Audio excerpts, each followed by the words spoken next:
الإحسان والصلاة والسلام على سيدنا محمد سيد ولد عدنان وعلى آله وأصحابه ومن تبعهم بإحسان أما بعد سبحانك لا علم لنا إلا ما علمتنا إنك أنت العليم الحكيم رب اشرح لي صدري ويسر لي أمري واحلل عقدة من لساني يفقهوا قولي آمين يا رب العالمين. Alhamdulillah, kita bersyukur kepada Allah Subhanahu wa taala atas perkumpulan yang mulia ini. Orang-orang yang dipilih oleh Allah kebaikan, yahdi man yasha wa yudhillu man yasha. Allah beri hidayah kepada mereka yang dikehendaki dan Allah juga menyesatkan orang-orang yang dikehendaki. Kita sekarang berkumpul atas hidayahnya Allah, pilihan-pilihan Allah. Berarti Allah ingin kita baik. Mudah-mudahan kita baik di dunia, baik di barzakh, baik di akhirat, baik ketika menghadap kepada Allah Subhanahu wa ta'ala. Hadirin yang dimuliakan oleh Allah, seorang ulama mengatakan man arada ayyanzura ila majalisil anbiya falyanzur ila majalisil ulama. Barang siapa yang ingin melihat majlisnya para nabi dulu dengan para sahabat, maka lihatlah majlisnya para ulama dengan mereka orang-orang yang hadir di dalamnya. Karena duduknya para nabi di hadapan sahabat punya mata rantai yang bersambung hingga di majlis kita yang mulia ini. Sebagaimana Rasul sallallahu alaihi wasallam beliau duduk bersama para sahabat, maka kita sekarang duduk bersama orang-orang pewaris baginda Muhammad sallallahu alaihi wasallam. Maka duduknya kita di sini tidak lain adalah untuk menimba ilmu agama dan untuk meraih cinta kepada orang-orang soleh. Kata Zunnun al-Misri, wa min alamatis sa'adah hubbus salihin wa dunuwu minhum. Termasuk daripada tanda orang itu mendapatkan kebahagiaan hidup di dunia adalah hubbus salihin, cinta dengan orang-orang soleh. Bukan cuma cinta. Kalau cinta kadang bisa kita ungkapkan di rumah, tapi beliau mengatakan waddunu wa minhum, tapi mendekat kepada orang-orang soleh, hadir majelis mereka, kemudian berkorban untuk majelis mereka. Apa yang bisa kita sumbangkan untuk majelisnya yang mulia ini, yang kita katakan ini majelisnya Rasul sallallahu alaihi wasallam, maka kita bisa ambil bagian kita, tidak lain agar pahala kita menjadi pahala yang jariah. Mudah-mudahan amal kita diterima oleh Allah Subhanahu wa taala. Amin ya rabbal alamin. Hadirin yang dimuliakan oleh Allah. Zaman sekarang ini kita lihat banyak kajian-kajian ilmu, banyak majelis-majelis. Sekarang kita harus tahu barometer tolak ukur majelis yang baik itu seperti apa sih? Apa harus sholawatan? Banyak sholawatan joget-joget hadirin. Apa harus ada panggungnya? Banyak yang majelis ada panggungnya juga ikhtilat, lagi perempuan campur. Atau mungkin yang dibahas ilmu, banyak yang bahas ilmu, cuma yang dibahas yang bid'ah, yang sunnah gak dibahas. Terus barometer tolak ukur majelis yang baik itu seperti apa? Kata ulama 3 hal kalau pengen tahu majelis ini majelis yang baik. Yang pertama, majelis itu ayyadhkurun ni'mah likay yashkurullah. Majelis itu ketika kau hadir, yang dibahas adalah nikmatnya Allah, yang dibahas tentang bagaimana Allah beri kepada kita Islam, iman, sehat walafiat. Kayak sekarang kita, Masya Allah, kita dapat Islam, iman, kita sehat walafiat, bisa hadir. Kita punya waktu kosong, banyak sehat, cuman gak punya waktu kosong hadirin. Atau punya waktu kosong tapi tidak sehat. Tapi Allah pilih kita ini, sudah iman, Islam, punya waktu kosong, sehat. Dibahas di majelis tersebut bagaimana nikmat dari Allah. Belum lagi nikmat keluarga kita, belum lagi nikmat bagaimana semua yang Allah berikan kepada kita. Ketika disebutkan di majelis tersebut nikmat, berarti majelis ini adalah majelis yang baik. Ya. Kan kadang kita hadir yang dibahas kajian, dikit-dikit perbedaan mazhab, dikit-dikit perbandingan. Yang dibahas masalah ini, berbeda pendapat dengan ini, yang ini jadi kafir, ini jadi musyrik. Nah, ini nggak baik ini. Ya, kita pulang nggak bawa apa-apa, bawa marah, bawa tambah bingung. Kalau ketika majelis tersebut dibahas tentang bagaimana nikmat yang diberi oleh Allah Subhanahu wa taala, berarti majelis tersebut adalah majelis yang baik, majelis yang insya Allah diridhai oleh Allah Subhanahu wa taala. Untuk apa disebutkan nikmat? Likai yashkurullah, agar kita syukur kepada Allah.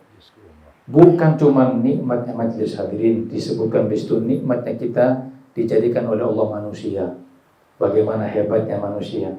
Kata Sahibul Jauhar, fanzur ila nafsika thumma takili lil alamil ulwi thumma sufli tajid bihi sun'an badi'al hikami. Ketika kau lihat bagaimana penciptaan Allah dalam diri kamu, bagaimana mata, bagaimana hidung, bagaimana lisan, bagaimana kau bisa berjalan. Laqad khalaqnal insana fi ahsani taqwim. Kita diciptakan oleh Allah makhluk yang betul-betul sempurna. Nikmat yang luar biasa. Untuk apa? Agar syukur kepada Allah. Ketika syukur akan ditambahi. La in syakartum lazidannakum.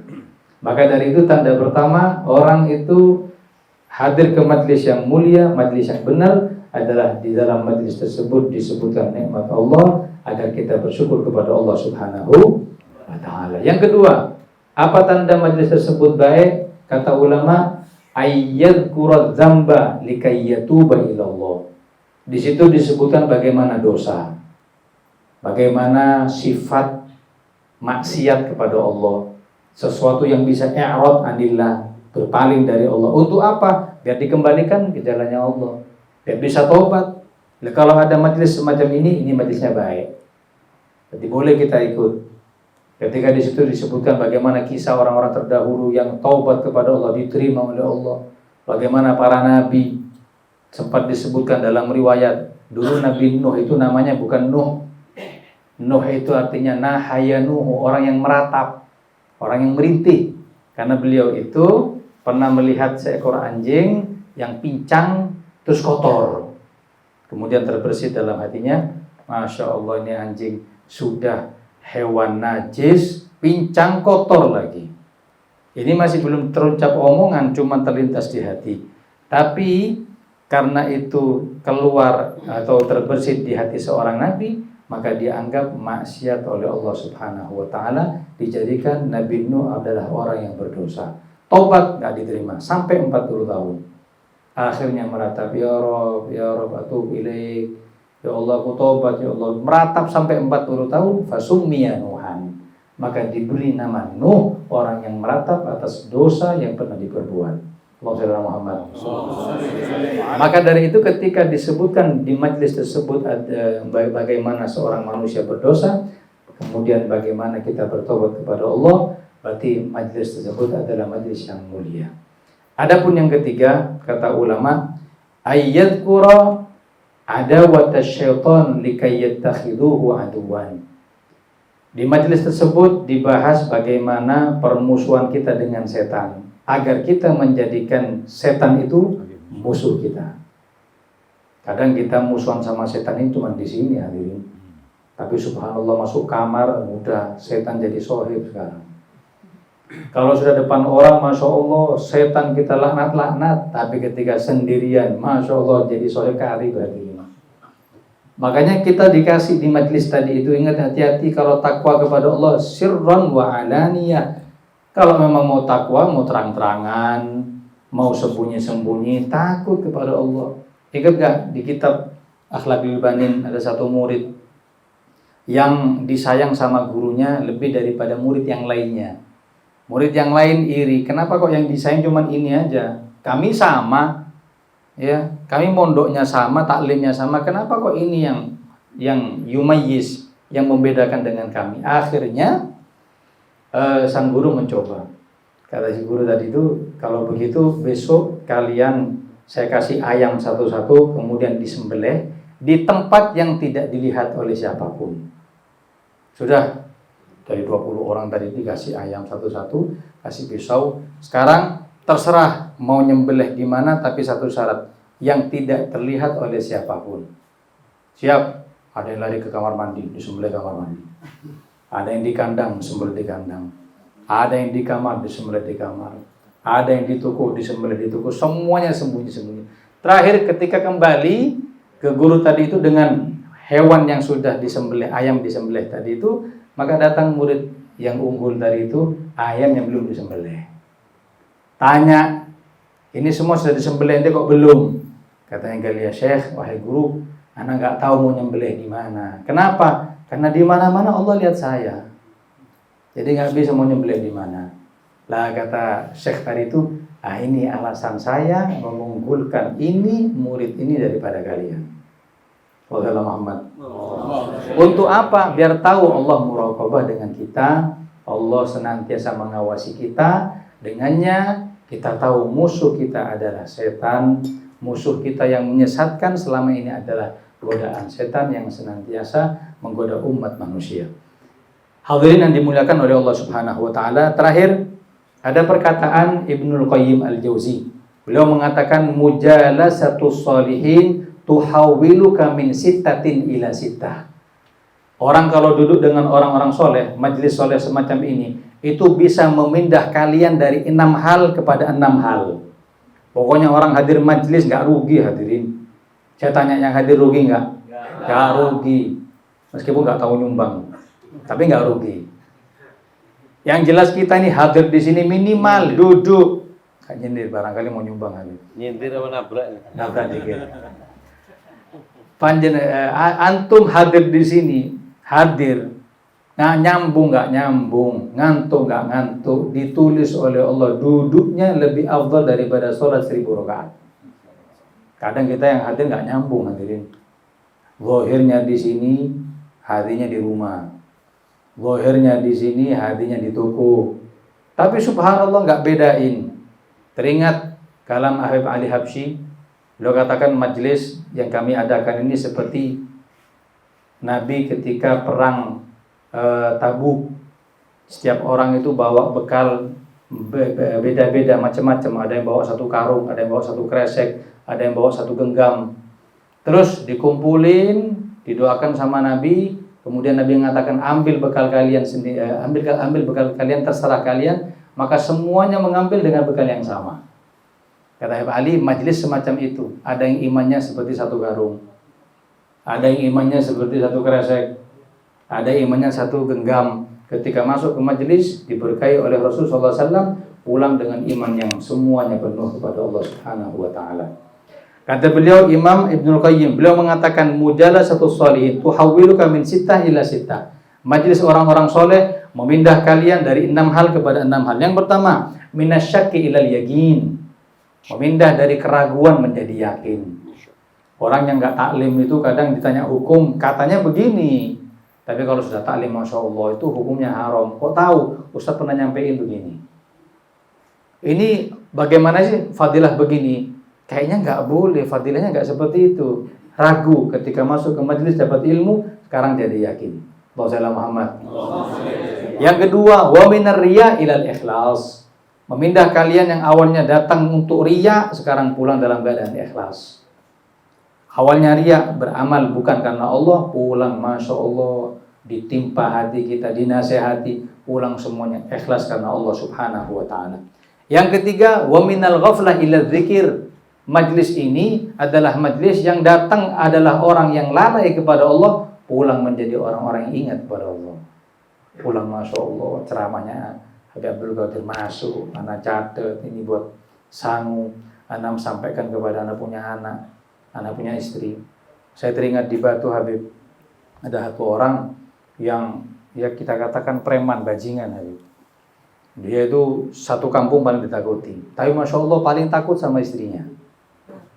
Istrinya lumayan, udah besar, gemuk, hitam, keriting, jerawatan Habib. Film horor. Jadi paling takut sama istrinya. Dia bilang, saya semua orang nggak pernah takut Habib kecuali 1, siapa? Istri saya. Kalau sudah bermuka masam, merenggut sedikit aja, saya sudah nggak bisa tidur Habib. Nah terus Sama anak juga. gitu juga. Sallallahu alaihi Muhammad. Sampai suatu saat dia bilang, Habib kok bisa nggak nasihat istri saya? Saya bilang nggak bisa. Saya laki, dia perempuan. Terus gimana? Saya nggak tahu. Coba cari apa namanya cara gimana istri tadi bisa nurut kepada kamu sebagai suami. Akhirnya apa yang dilakukan? Dia ambil pengajian habaib di YouTube tadi itu. Dia setel sebelum tidur. Dianya tidur, suaminya tidur, tapi tetap di setel tiap malam. Yang awalnya istri nggak mau dengerin, sekarang dengerin. Setelah 5 malam, 6 malam didengerin. 7, 8, 9, sampai 10 hari terakhir minta, Bang coba yang ceramah kemarin di YouTube tuh bagus tuh. Abang tidur aja, tapi di setelin dulu. Subhanallah, dari YouTube dapat pengajian, berubah hadirin. Berubah. Jadi istri yang soleha, yang awalnya gak kerudungan. Barokahnya majelis. Minal ghaflah ila dzikir, dari yang lalai menjadi orang yang ingat. Yang keempat, wa minar raghbah fid dunya ila raghbah fil akhirah. Orang hadir ke majelis tadi itu bisa merubah yang orientasinya awal kepada duniawi, ulang orientasi kepada ukhrawi. Kalau sudah masuk sini, nggak ada pikiran mau bisnis itu nggak ada. Tapi kalau di sini masih bisnis repot Habib. Jual air, jual jajan ini Habib. Bahaya ini. Habib Syafi'i jual air. Gitu ya. Wassalamualaikum. Orientasi orang masuk ke majelis ini orientasi akhirat. Kemudian yang kelima, wa minal kibri ila tawadhu. Orang majelis masuk ke dalam majelis yang orang-orang soleh, merubah yang awalnya sombong, penuh dengan ego, menjadi orang-orang yang rendah diri, orang-orang yang tawadhu. Yang keenam, wa min su'in niyyah ila husnin niyyah. Orang itu kalau hadir ke majelis yang orang-orang soleh akan berubah dari yang niatnya jelek menjadi niatnya yang baik. Terakhir kita tutup dengan satu kisah. Ada di zaman Al-Habib Hasan bin Shalih Al-Bahar seorang yang biasa melazimi beliau, murid beliau, yaitu Syekh, seorang yang bernama Syekh Abdullah bin Smir, ayah daripada pengarang kitab Safinah. Suatu saat beliau ini didatangi orang yang rentenir, biasa kalau sudah berutang ambil bunga begitu, rentenir lah tahu ya. Setelah itu subhanallah, rentenir tadi itu pernah datang ke majelisnya Al-Habib Hasan bin Shalih Al-Bahar, tujuannya untuk nagih. Setelah itu sekali aja keluar, hanya sekali hadir, keluar, besok nggak hadir lagi. Besoknya murid beliau Syekh Abdullah bin Smir itu nggak hadir kepada majelis gurunya. Ternyata setelah 3 hari ditanya sama Hasan bin Shalih Al-Bahar, dari mana yang tidak hadir? Ali Habib, ingat enggak 4 hari yang lalu ada satu orang di belakang sendiri, ya itu rentenir, datang cuma mau nagih hutang ke sini sama teman yang hadir di majelisnya antum. Cuma karena di majelis nggak enak mau nagih hutang, akhirnya nunggu sampai selesai majelis. Terus setelah itu dia minta tolong kepada saya. Minta tolong apa? Minta tolong tobat, dibimbing bagaimana caranya mengembalikan uang yang sudah dia zalimi selama ini. Akhirnya 3 hari ini saya bantu dia sampai nggak hadir majelisnya antum. Terus setelah itu dia wafat Habib. Tapi masya Allah, kembali kepada Allah, semua yang dizalimi dikembalikan kepada Allah. Kata beliau Habib Hasan, nah itu barokahnya hadir kepada majelis orang-orang soleh, min su'in niyyah ila husnin niyyah. Niat yang jelek menjadi niat yang baik. Mudah-mudahan barokah. Mudah-mudahan majelis orang-orang soleh mengalir barokahnya kepada kita sekeluarga. Amin ya rabbal alamin. Hadza ma aqulu lakum. Wassalamualaikum warahmatullahi wabarakatuh.